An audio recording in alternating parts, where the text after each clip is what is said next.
The Insta360 X6 conversation has moved past simple "is it coming" speculation into something more useful, a detailed picture of exactly which hardware bottlenecks the camera needs to solve.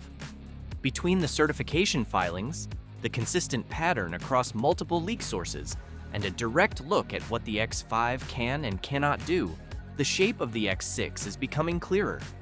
The spring window has already passed without a launch, which pushes realistic expectations into the July Q3 range rather than April as originally pegged. So here's where things actually stand.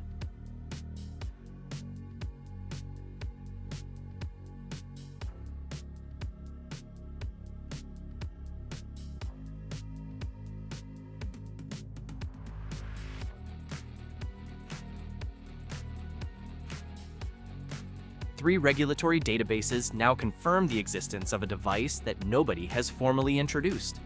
The first appearance came on March 23, 2026, when model designation CINSABXA surfaced in a Chinese certification registry. 8 days later, on March 31st, the same model number cleared an active filing in the UAE under equipment registration number ER 57646/26. Italian tech leaker Mauro Tandoi was the one who connected the dots publicly, and what gave his post weight wasn't just the screenshot, it was the pattern sitting underneath it. Insta360 ran this exact sequence ahead of both the X4 and X5 launches, filing certification weeks before each camera physically shipped. By that logic, an April 2026 release should have followed almost automatically. It didn't. April passed. May passed. As well as June 2, the certification remains active and untouched, but no announcement has followed it. That gap is unusual enough to be its own story. Either Insta360 is holding a finished product back for strategic timing reasons, possibly waiting to see how DJI responds, or clearing space around the Luna launch, or the camera still needs engineering work the filing didn't account for. Both are plausible, neither has been confirmed. If there's one upgrade that shows up consistently across every credible tracker following this camera, it's the sensor. The X5 currently runs 1.2 8-inch sensors, which was itself a meaningful jump over the X4's 1x2-inch units, and is responsible for most of the low-light improvement Insta360 advertised at launch. But that improvement only goes so far, and the gap became impossible to ignore once DJI entered the picture. The DJI Osmo 360 ships with a square 1-inch sensor design that DJI itself has confirmed delivers 13.5 stops of dynamic range, a figure that effectively set the new benchmark for the category. Square sensor architecture matters here specifically because it avoids wasting the corners of the sensor area on a circular 360-degree capture pattern, meaning DJI is extracting more usable light-gathering surface from the same physical footprint. That's a meaningfully different engineering approach than simply scaling up a conventional sensor, and it's part of why the Osmo 360's low-light output has been difficult for the X5 to match even with its pure video processing pipeline doing heavy lifting. The expectation across multiple sources is that the X6 responds with a full 1-inch sensor of its own across both lenses.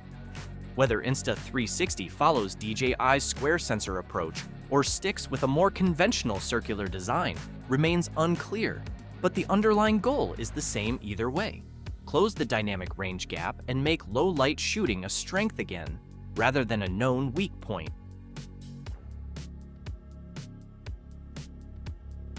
Frame rate is the other consistent thread. The X5 caps out at 8K at 30 frames per second in full 360 mode, a ceiling that becomes noticeable the moment you reframe footage of anything fast-moving into a flat clip. The motion carries a subtle stutter that 60 frames per second capture eliminates entirely. Multiple trackers point to 8K at 60 frames per second as the X6's target, alongside 5.7K at 120 frames per second for single-lens shooting. One detail worth noting: several analysts have actively pushed back against the idea of a resolution jump to 10K, arguing that pushing past 8K risks overheating and battery drain without delivering proportional image quality gains. The more grounded read across sources is that Insta360 holds the resolution steady at 8K and instead pours the engineering budget into frame rate, sensor size, and color depth, a more disciplined upgrade path than chasing a bigger number on the spec sheet.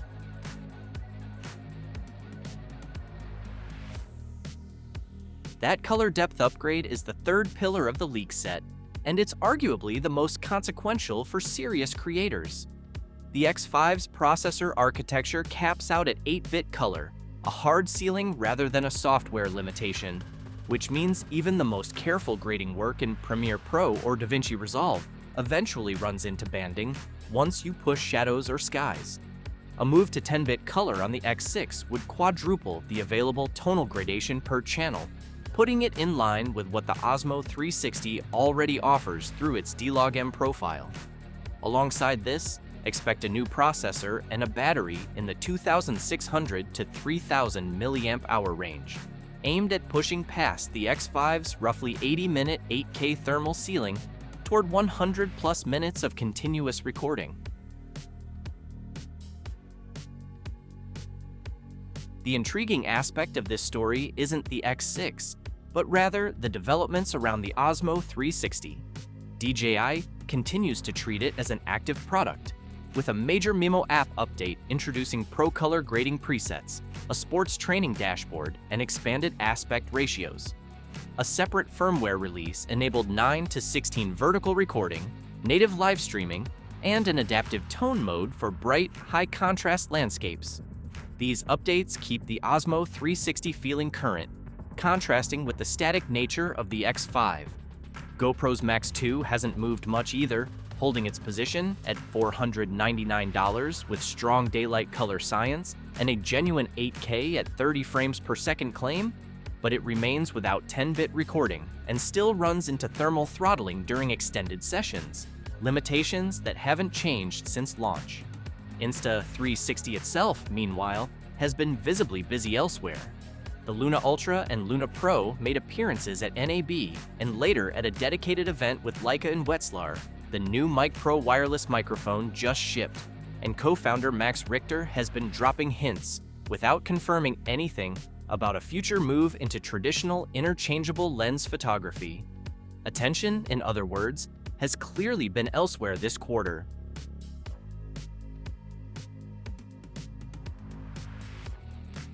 Thank you for tuning in. What that leaves us with is a camera that's certified, spec'd out with remarkable consistency across independent sources, and built around a spec sheet that directly answers DJI's biggest current advantages, yet sitting completely still while the rest of the market keeps moving around it. Got thoughts on the Insta360 X6? Drop them in the comments. Are you waiting it out, or has the discounted X5 already won you over?